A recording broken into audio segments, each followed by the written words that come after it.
Steam rises from twisted metal.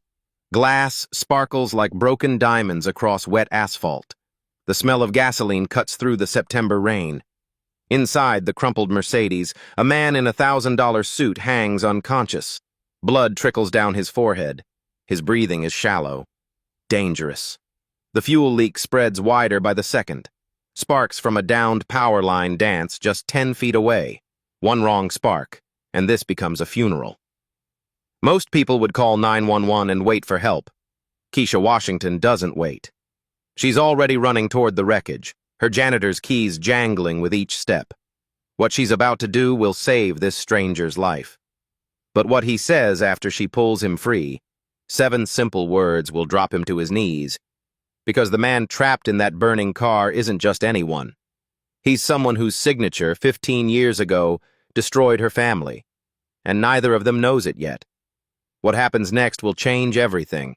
But let's go back to that morning, when Keisha Washington had no idea this would be the day everything changed. The alarm screams at 4:30 a.m. Keisha's eyes snap open in the cramped Detroit apartment she shares with her 17-year-old daughter. Water stains bloom across the ceiling like brown flowers, telling stories of winter leaks she can't afford to fix. Amara sleeps on the couch. The bedroom is barely big enough for one person, so Keisha gave it to her daughter years ago. Education comes first. Dreams need space to grow. Keisha pads to the kitchen, her bare feet silent on the worn linoleum. The college application deadlines circle November 1st and December 15th in angry red ink on her calendar. Each date represents a dream that costs money she doesn't have. Her chest tightens. Not panic, exactly. More like a familiar weight she's learned to carry. 3 jobs keep them afloat. Night janitor at Morrison Financial Tower downtown. Morning cleaner at Dr. Peterson's dental office. Weekend shifts at the community center. 18 hours a day, 7 days a week. Her hands tell the story. Permanently stained from industrial cleaners, calloused from floor buffers and mop handles. But they're honest hands. Working hands. She hums while she makes coffee. Old gospel songs her grandmother taught her. Keep your spirit light even when your load is heavy. The melody fills the empty apartment. Amara stirs on the couch. Honor roll student, debate team captain. Perfect SAT scores. Early acceptance to University of Michigan's engineering program already in hand. But acceptance letters don't pay bills. "Morning, baby," Keisha whispers. Amara sits up, rubbing sleep from her eyes. "Morning, Mama." Even with potential scholarships, there are costs. Application fees for backup schools, campus visits, housing deposits. The number keeps growing. Keisha's calculated it obsessively. $3,000, minimum. At her current rate, working every available hour, she's still $1,200 short. "You okay?" Amara asks, noticing her mother's expression. "Always am when I see your face." It's not a lie. Amara is everything good in Keisha's world. Brilliant, kind, determined. She deserves every opportunity Keisha never had. Last week, Amara quietly slid a piece of paper across the breakfast table. Community college programs. "Maybe I should start here, Mom. Save money for 2 years, then transfer." The selflessness in her daughter's eyes broke Keisha's heart. "Don't you dare give up on your dreams," she'd said. "I'll figure it out. You just focus on being brilliant." But inside, she's terrified. How many brilliant kids never get their chance because of money? Every night at Morrison Financial Tower, Keisha cleans the executive floors. Polished marble, designer furniture, oil paintings worth more than she makes in 5 years. She always pauses at the same portrait on the 40th floor. A distinguished older man with kind eyes. The nameplate reads, Morrison Family Legacy. Around him, photos of scholarship recipients, kids who look like Amara. Dreams that became reality. She wonders what kind of person builds schools and funds futures. What it must feel like to change lives with a signature. Despite her exhaustion, Keisha stops to help Mrs. Rodriguez carry groceries up 3 flights of stairs.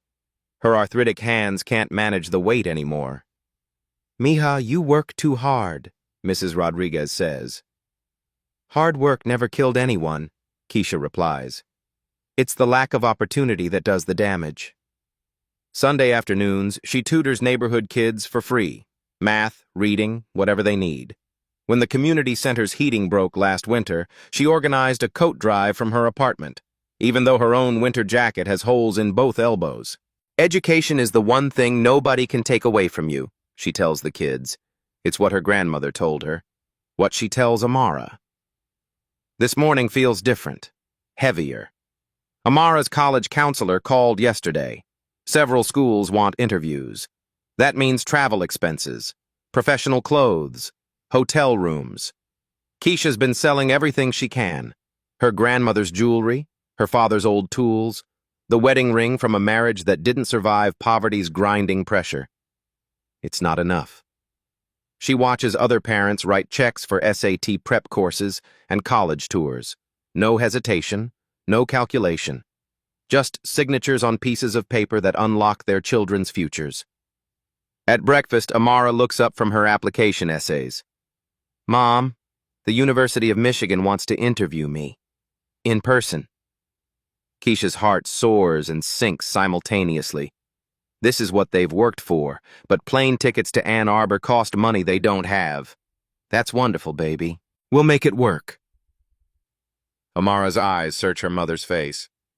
She's 17, not 7. She understands the weight of money. "Maybe I could do the interview over video call instead." "Absolutely not. You're going to walk onto that campus and show them exactly who you are."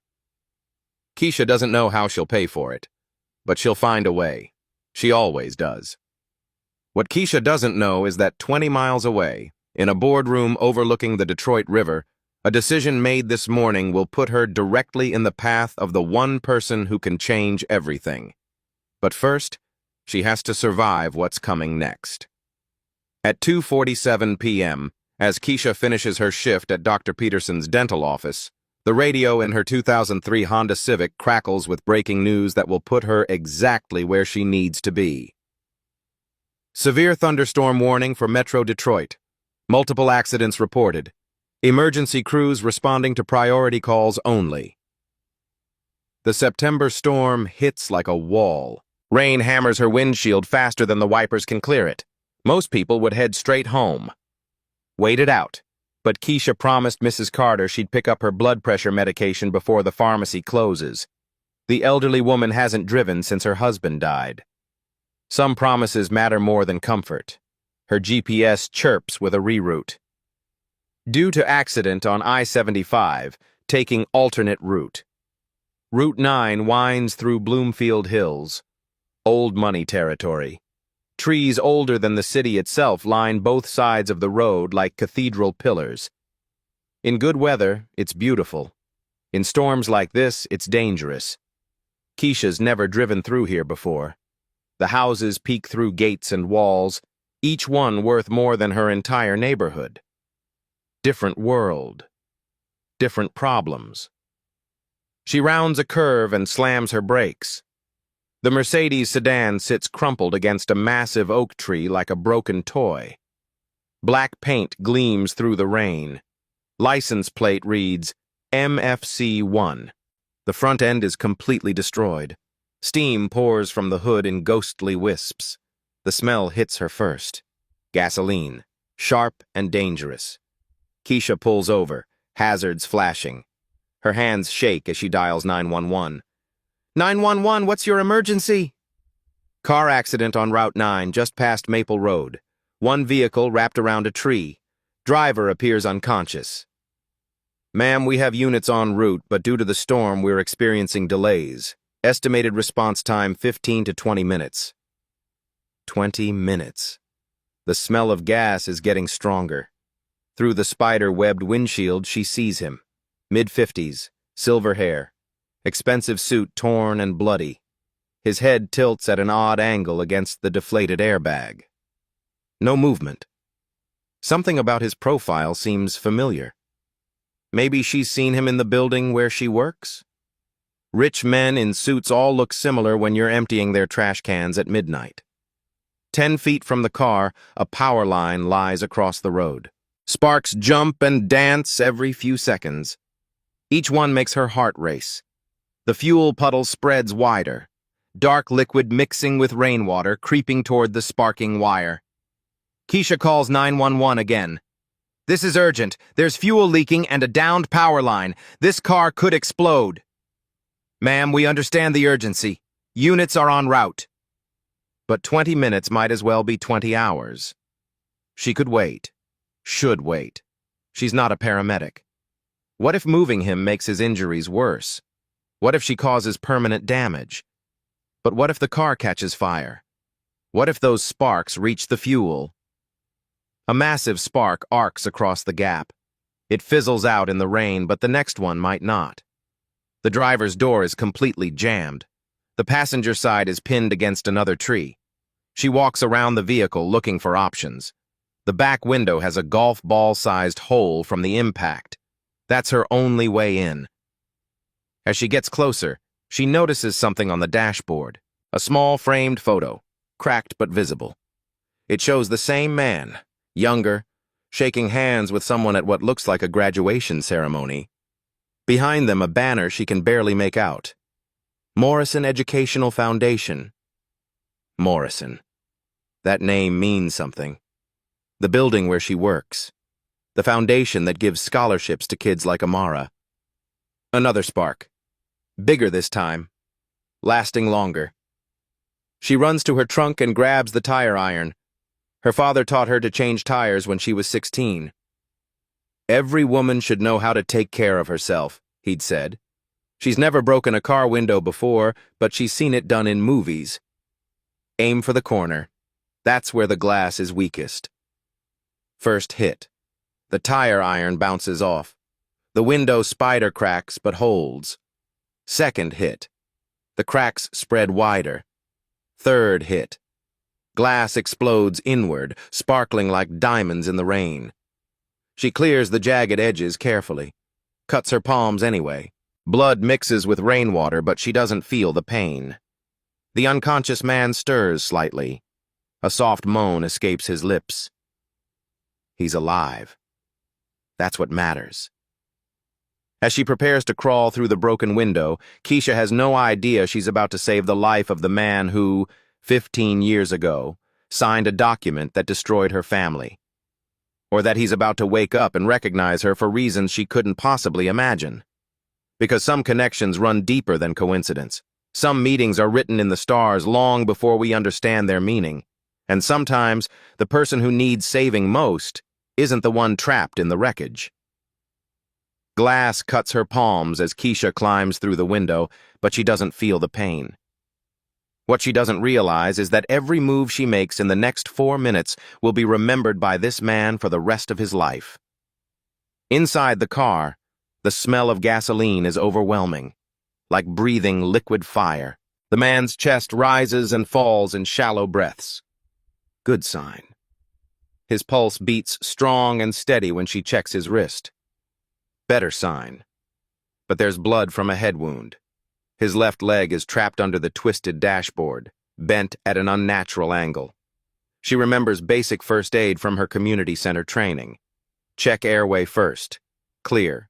Check consciousness next. He's stirring, eyelids fluttering. "Sir, can you hear me?" His eyes open slowly, confused, unfocused. What happened?" "Car accident. You're hurt, but you're going to be okay. I need to get you out of here." He tries to move and winces. "My leg. I can't feel my leg." "We'll worry about that later. Right now, we need to move." Outside, another massive spark jumps from the power line. This one lands closer to the fuel puddle. The rain extinguishes it, but barely. The dashboard has him pinned, but there's just enough space to slide him out if she can lift the metal slightly. She positions the tire iron as a lever, bracing it against the seat frame. The metal won't budge. Her arms burn with effort. Sweat mixes with rain on her face. Another spark. Bigger. Lasting longer. She remembers something her father taught her about leverage when he was still alive, still working construction. Force isn't about strength, baby girl. It's about angles. She repositions the tire iron, finds a different fulcrum point against the doorframe, pushes with everything she has. The dashboard lifts. Just enough. Okay. I'm going to slide my arms under your shoulders. Try to keep your head still. He's heavier than she expected, but adrenaline makes her stronger than she's ever been. She maneuvers him toward the broken window, careful to keep his neck aligned. Leave me, he says weakly. Get yourself out. That's not happening. My mama didn't raise me to leave people behind. You don't understand. If this car explodes, then we both get out or neither of us does. Now help me help you. As she supports his weight, his suit jacket falls open. She glimpses a distinctive pen in his breast pocket, gold, with an engraved M and what looks like a small compass rose. Something about it tickles her memory, but she's too focused on survival to process it. Just as they reach the window, a massive spark arcs across the gap. It lands in the fuel puddle. For a terrifying moment, flames dance on the surface before the rain kills them. Next time, they might not be so lucky. Getting him through the window is the hardest part. She goes first, then reaches back to pull him through. The jagged glass tears his expensive suit, scratches his arms, but he's out. She drags him 20 feet from the car. Both of them collapse on the wet grass, breathing hard. For 30 seconds, they just lie there, watching the car, waiting for an explosion that doesn't come. The rain continues. Emergency sirens wail in the distance, finally getting closer. You saved my life, he says, turning to look at her. Anyone would have done the same. No. His voice is certain. They wouldn't have. He studies her face with an intensity that makes her uncomfortable. What's your name? Keisha Washington. And yours?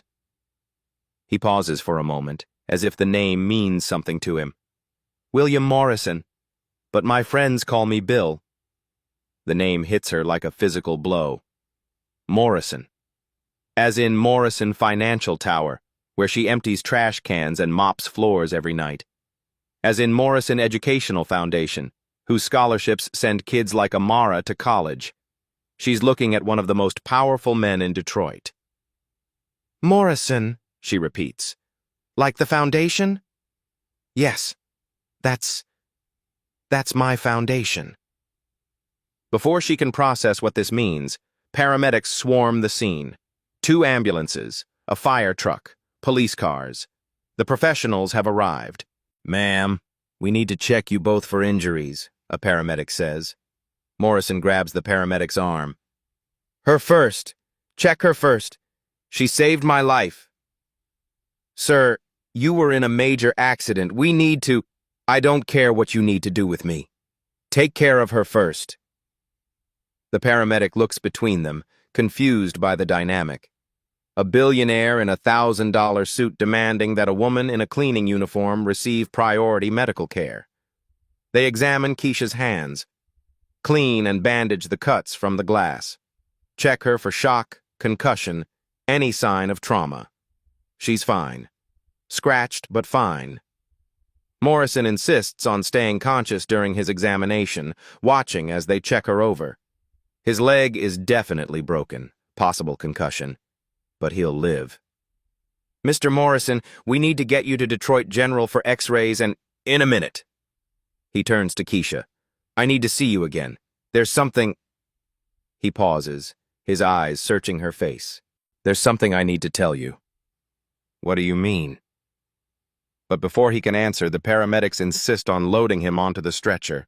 Possible spinal injury, no more delays. As they wheel him toward the ambulance, he grips her hand with surprising strength. Keisha Washington, he says, as if memorizing the name. I won't forget what you did today. Take care of yourself, Mr. Morrison. The ambulance doors close.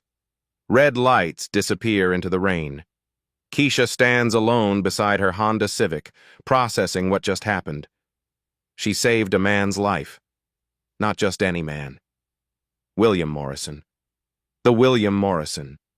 The man whose foundation might hold the key to Amara's future. But there was something in his eyes when she said her name. Recognition? Guilt? She can't shake the feeling that he knew her somehow. As she drives away from the accident scene, Keisha has no idea that William Morrison is lying in that ambulance, staring at the ceiling, wrestling with a memory that's about to change both of their lives forever.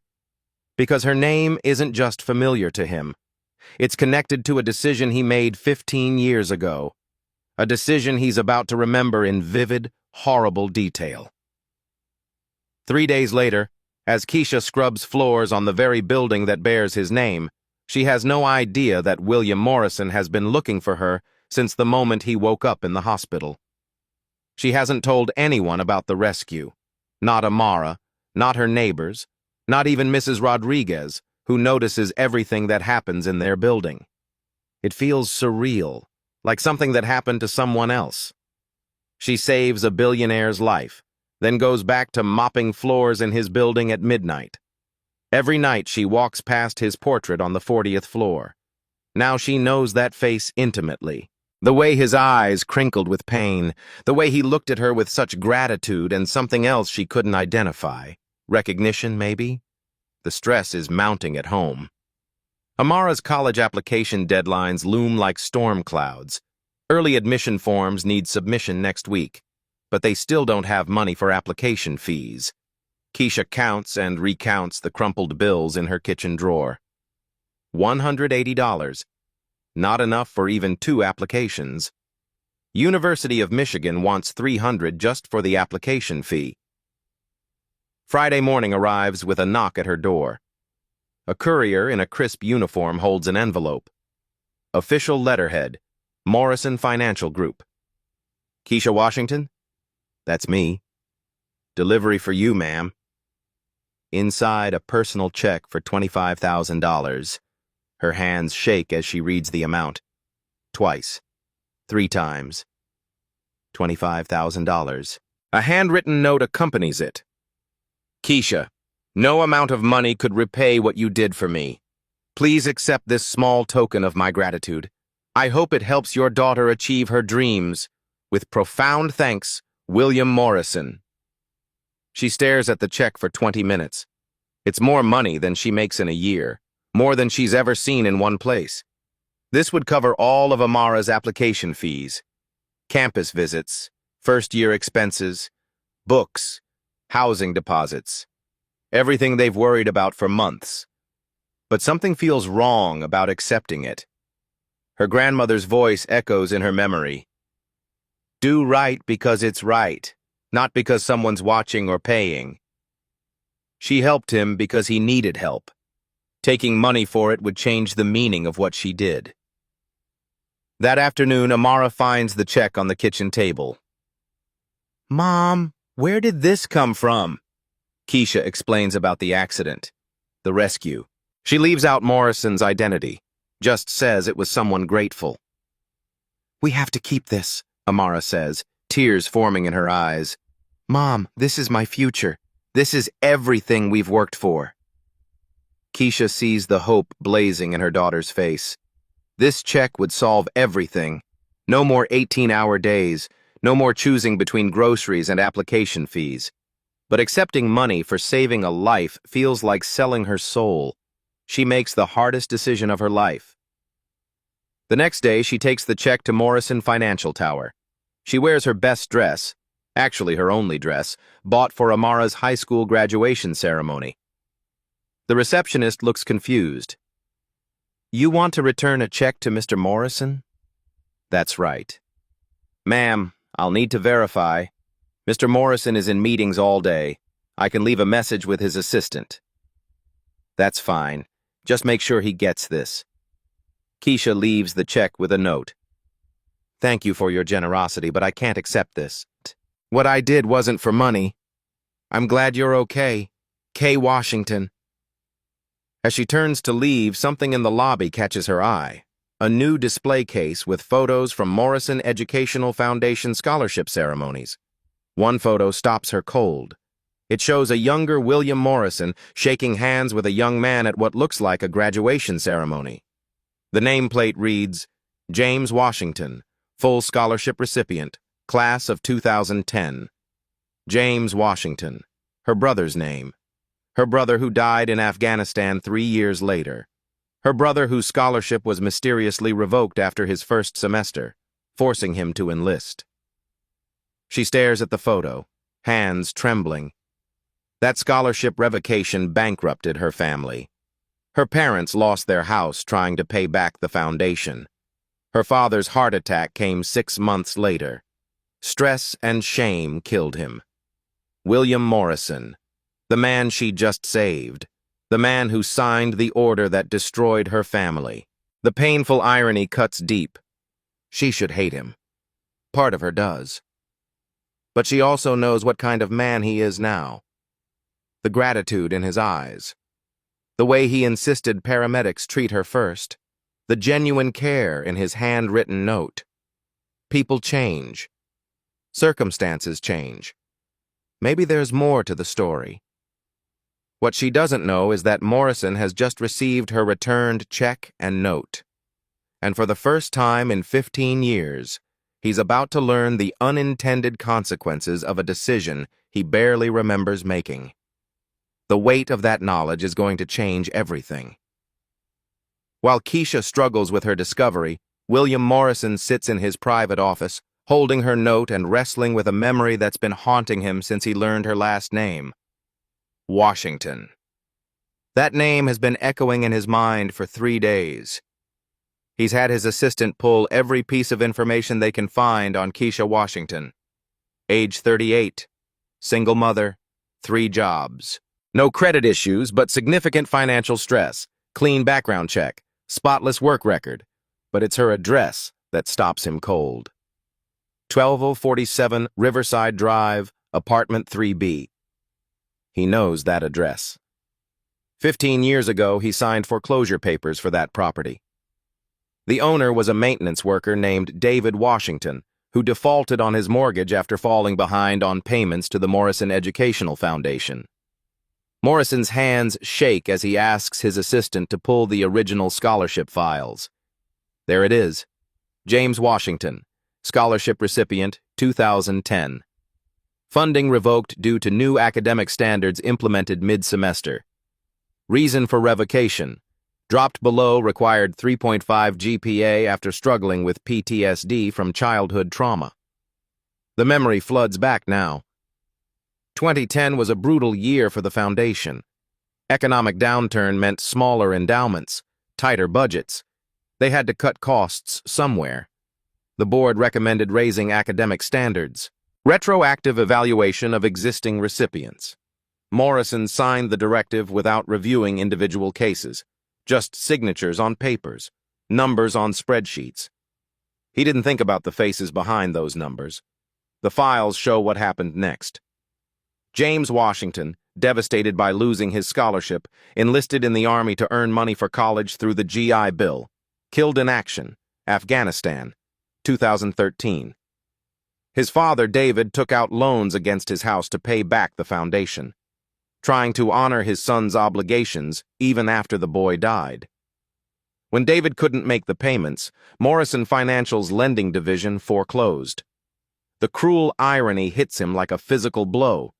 His own company, through a subsidiary he rarely interacted with, foreclosed on the family of the scholarship recipient whose funding his foundation had revoked. David Washington died of a heart attack while trying to negotiate with creditors. The family lost everything. Morrison pulls out the pen Keisha had noticed in the wreckage. His father's compass pen, engraved with the family motto, "True North is found through service to others." His father started the Educational Foundation with that principle. Somehow, Morrison had lost sight of it. He has 2 choices now. Pretend he doesn't know the connection. Let Keisha continue her life unaware that he inadvertently destroyed her family. or find a way to make amends that goes far beyond a simple thank you check. Morrison realizes that Keisha didn't just save his life in that car wreck. She saved the life of the man who was responsible for her family's destruction. And she did it without knowing, without hesitation, because that's who she is. What he decides to do next will either heal 15 years of unintended harm or potentially reopen wounds that Keisha has spent years learning to live with. But first, he needs to understand exactly what kind of person she really is.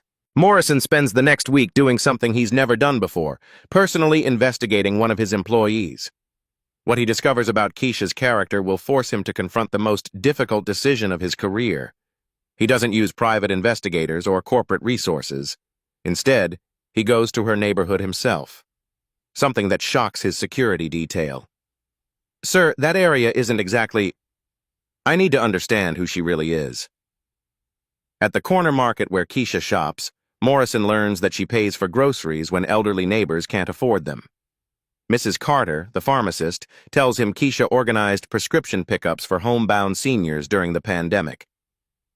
"She's got 3 jobs, but still finds time to help others," Mrs. Carter says. "That's rare in this world." At the community center, Morrison discovers Keisha tutors kids for free every Sunday. She organized the winter coat drive that helped 200 families. When the heating system broke, she rallied the neighborhood to find temporary solutions. "Miss Keisha saved our program," says Marcus, an 8-year-old working on math homework. "She makes sure nobody gets left behind." But it's the meeting with Amara that changes everything. Morrison arranges it under the pretense of a preliminary scholarship interview. The Morrison Foundation does conduct early assessments for potential recipients. Nothing unusual about it. What he finds is a brilliant 17-year-old who speaks passionately about engineering solutions for urban poverty. Her science fair project, a water filtration system for low-income communities, shows both technical skill and social consciousness. "My mom works 3 jobs so I can focus on school," Amara tells him in her high school guidance office. College brochures and application deadlines surround them like promises waiting to be kept. "She never complains, never makes me feel guilty about the sacrifices she makes. She says education is the one thing nobody can take away from you." The irony cuts Morrison deeper than any physical wound. During the interview, Amara mentions her Uncle James. Her voice grows quiet, respectful. "He lost his scholarship years ago. It broke my grandpa's heart. He died trying to pay back money my uncle never even got to use for graduation." She shows Morrison her uncle's photo. Young man in military dress blues. Proud smile. Dreams cut short. "But Mom always says we can't live in the past. We can only control how we respond to what happens to us." Morrison excuses himself early, overwhelmed by the realization that this brilliant young woman, this family, has been living with the consequences of his decision for 15 years. James died because of the path Morrison's policy change set in motion. David died from the stress. The family lost everything. And yet Keisha saved his life without hesitation. That evening, Morrison convenes an emergency board meeting. His 7 board members gather in the 42nd floor conference room, confused by the urgency. "I need to tell you about something that happened this week," Morrison begins. He tells them about the accident, the rescue, the connection he's discovered, the weight of unintended consequences that have haunted one family for 15 years. "She saved my life," he concludes. "She saved the life of the man who destroyed her family, and she did it without hesitation. That tells me everything I need to know about her character, and everything I need to know about mine." The room falls silent. Board member Thomas Wright, the CFO, voices what they're all thinking. "Bill, if we acknowledge wrongdoing, we could face lawsuits from dozens of other families affected by that policy change." "Legal liability could be enormous," adds Sarah Martinez, the general counsel. Morrison expected this resistance. What's the liability of doing nothing? What's the cost of continuing to be an institution that harms people without taking responsibility? Margaret Carter, Morrison's longest-serving board member, speaks quietly. She's the one person who remembers his father's original vision. Your father would have done the same thing, Bill. True north is found through service to others. We lost our way 15 years ago. This is how we find it again. Morrison outlines his proposal. Full scholarship for Amara, covering 4 years plus graduate school. A memorial scholarship in James Washington's name. Financial restitution to address the family's losses. And a personal apology that acknowledges the Foundation's role in their suffering. But it goes beyond one family, Morrison continues. We're going to review every scholarship revocation from that period.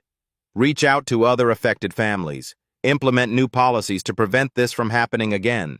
One by one, each board member weighs in. Some reluctantly, others with genuine enthusiasm. Margaret Carter makes it unanimous. Motion carries. We proceed with full transparency and humility. As the meeting ends, Morrison understands this isn't just about making amends to one family. It's about fundamentally changing how his foundation operates. They're going to become an institution that heals rather than harms. But there's still the question of approach. How do you tell someone that you know their family's deepest tragedy, that you were responsible for it, that you want to make it right? Morrison decides on the community center, neutral ground, surrounded by the work Keisha does to help others. He'll tell her everything and let her choose how to respond. What Morrison doesn't anticipate is how Keisha will react when she learns that he knows, that he's known for a week, that he's been investigating her life, learning about her family's tragedy, making decisions about her future without her input. Because some revelations require more than good intentions. They require courage to face the consequences of truth. When Morrison walks into that community center tutoring session, he has a speech prepared. What he doesn't expect is for Keisha to look up from helping that young boy and immediately know exactly why he's there. "Mr. Morrison," she says calmly, not missing a beat as she finishes explaining fractions to 8-year-old Marcus. "I wondered when you'd show up." The room has 12 kids, ages 6 to 17, all looking between the two adults with curiosity. Keisha gently tells them to work on their assignments independently for a few minutes. "Sometimes grown-ups need to have important conversations," she explains. Morrison steps closer, his prepared speech suddenly feeling inadequate. "You knew I was coming? I've been expecting you ever since I saw James's picture in your lobby. You didn't hire a private investigator very quietly, Mr. Morrison. Mrs. Carter at the market told me a nice man in an expensive suit was asking questions about me." The weight of preparation hits him. Keisha has had time to process everything.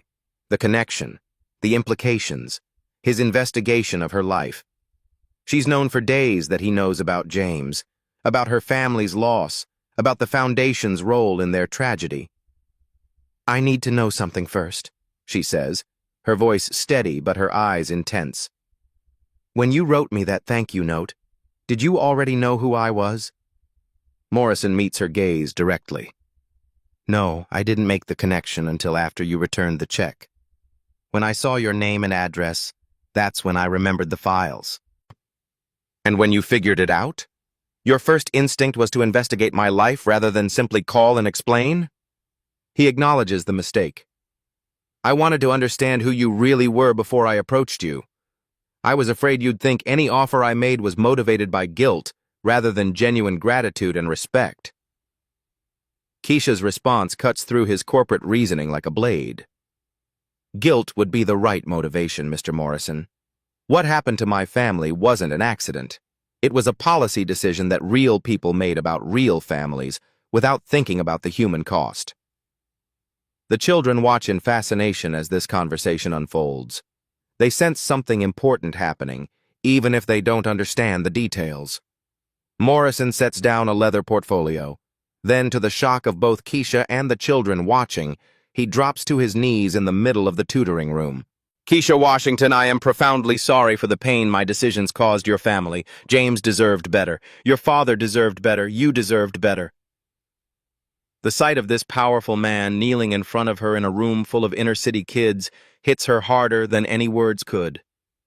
This is the moment the title promised, the moment that drops him to his knees. Young Marcus whispers loudly enough for everyone to hear, "Miss Keisha, why is that man saying sorry to you?"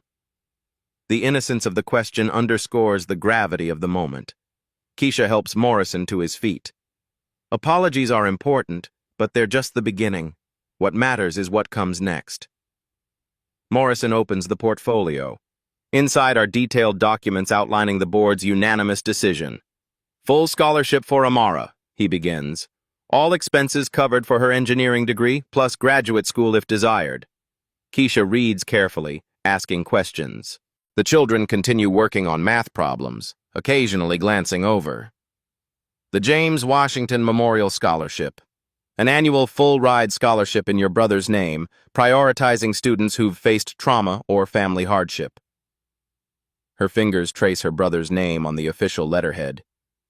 "Financial restitution.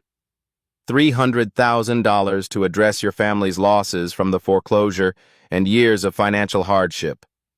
The number is staggering. More money than she's made in her entire working life. "A position as Community Outreach Director for the Morrison Educational Foundation.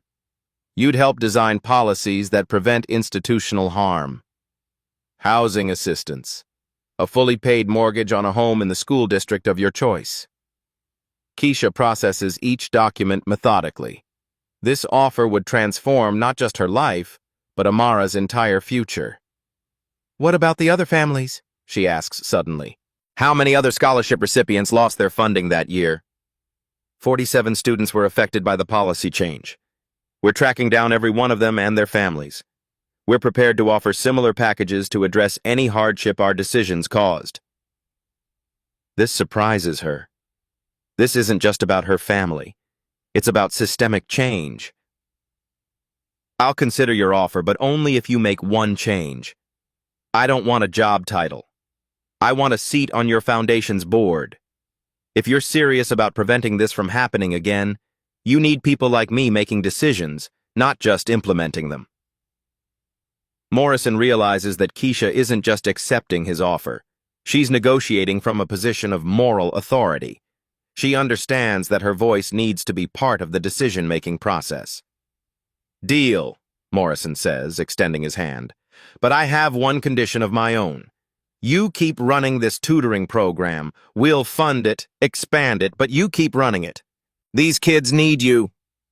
As they shake hands, young Marcus looks up from his worksheet. "Miss Keisha, does this mean you don't have to work so much anymore?" The question captures the human scale of what's just happened. Keisha turns to the room of students. "How would you all like to meet some college students next week? Mr. Morrison's foundation is going to help us bring some engineering students here to show you what's possible." The children cheer. Dreams suddenly feel achievable. What neither Morrison nor Keisha anticipates is how quickly news of this unprecedented corporate accountability action will spread. How it will inspire other institutions to examine their own policies and practices. This handshake is about to become a model for restorative justice that reaches far beyond one family's story. 6 months later, as Keisha reviews scholarship applications in her new office on the 40th floor of Morrison Financial Tower, she sometimes pauses at the window and marvels at how far-reaching the consequences of that rainy afternoon have become. Her hands look different now. Clean, soft, no longer stained from industrial cleaners. She wears professional clothes and sits in boardroom meetings where her voice carries equal weight with corporate executives. Before, 3 jobs, 18-hour days, counting pennies for application fees. After, board member and community outreach director, influencing policy for a $200 million educational foundation. Amara thrives at University of Michigan.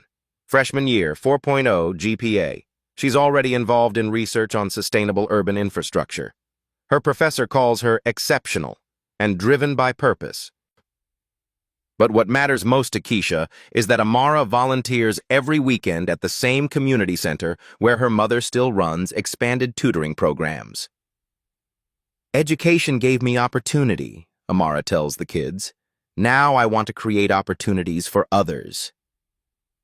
The James Washington Memorial Scholarship funded 24 recipients in its first year. Each student selected not just for academic merit, but for resilience in overcoming trauma. Maria Santos, whose parents were deported when she was 16.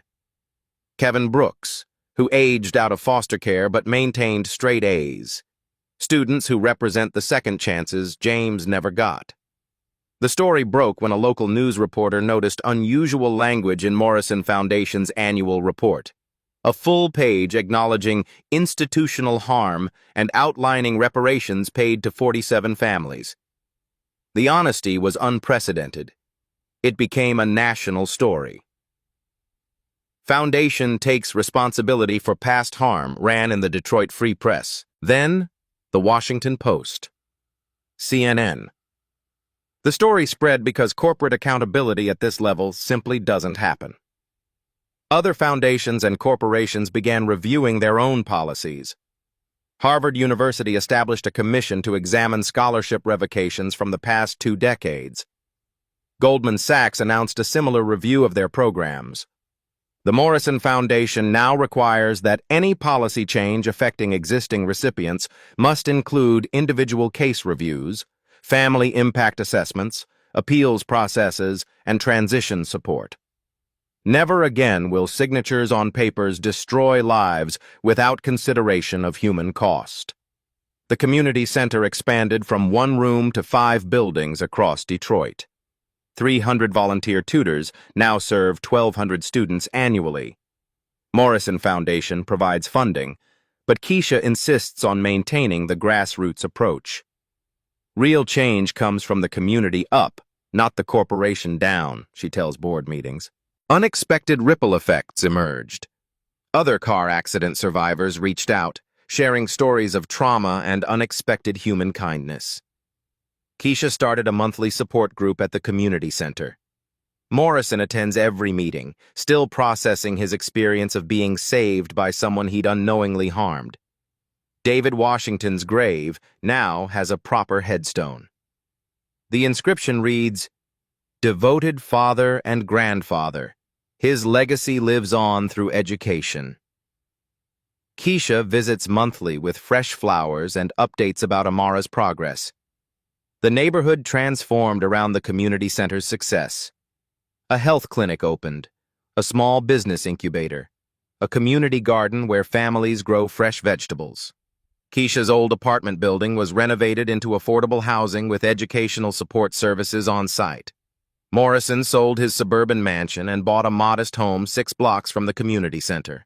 He walks to work most days, stopping to chat with neighbors, learning names and stories he never bothered to learn in 20 years of corporate leadership.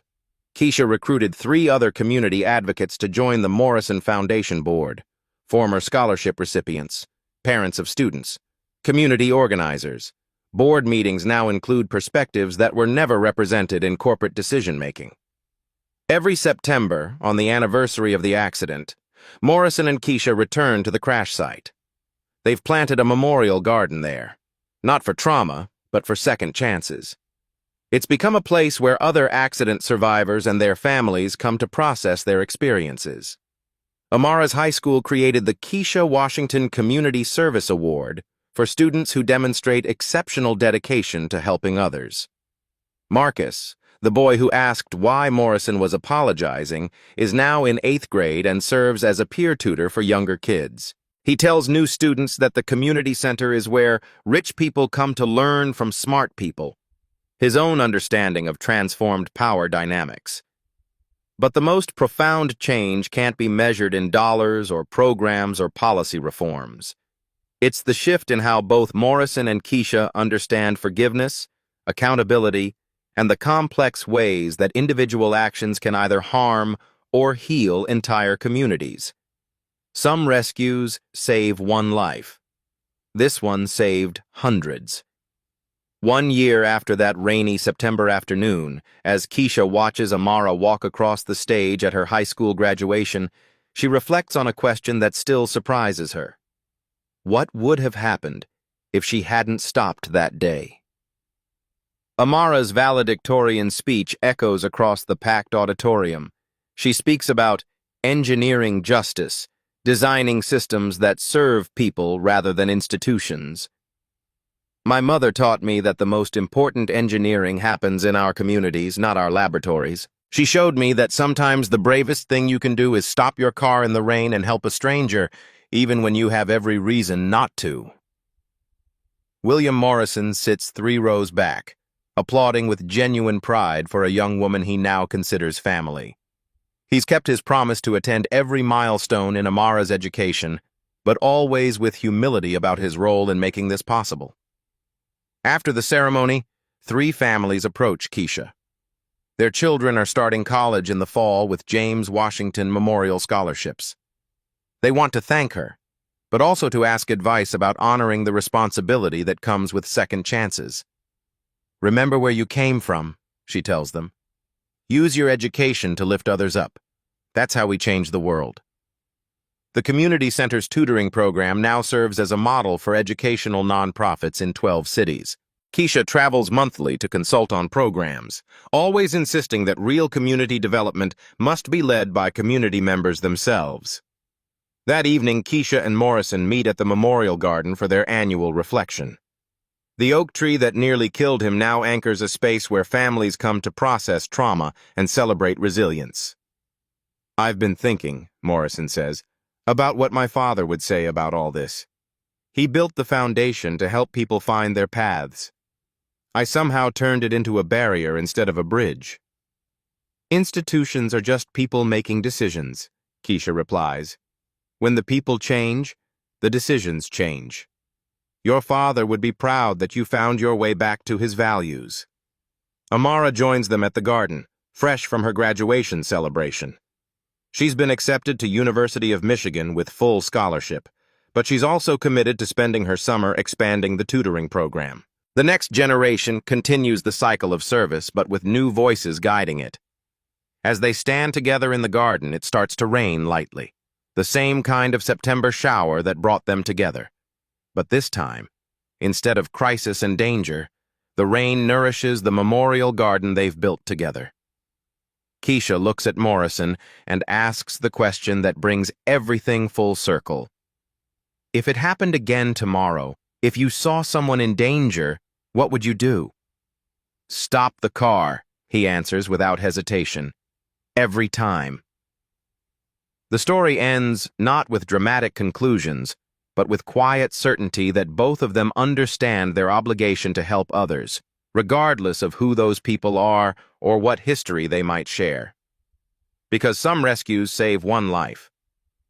Others save the rescuer's soul. Keisha's choice to stop her car in that storm reminds us that we all pass moments every day when we can choose to help or to keep driving.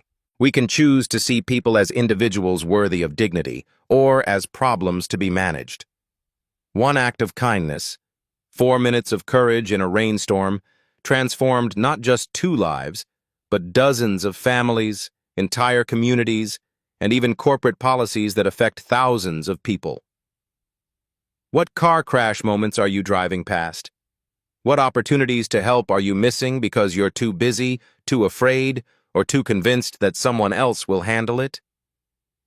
The world needs more people like Keisha, people who stop the car, who do what's right without calculating the cost, who believe that every person deserves help in their moment of crisis. If this story moved you, share it with someone who needs to be reminded that small acts of courage can change everything. Like this video if you believe kindness still matters. Subscribe if you want to see more stories about ordinary people doing extraordinary things. Because somewhere tonight, someone needs you to be the person who stops the car. Will you?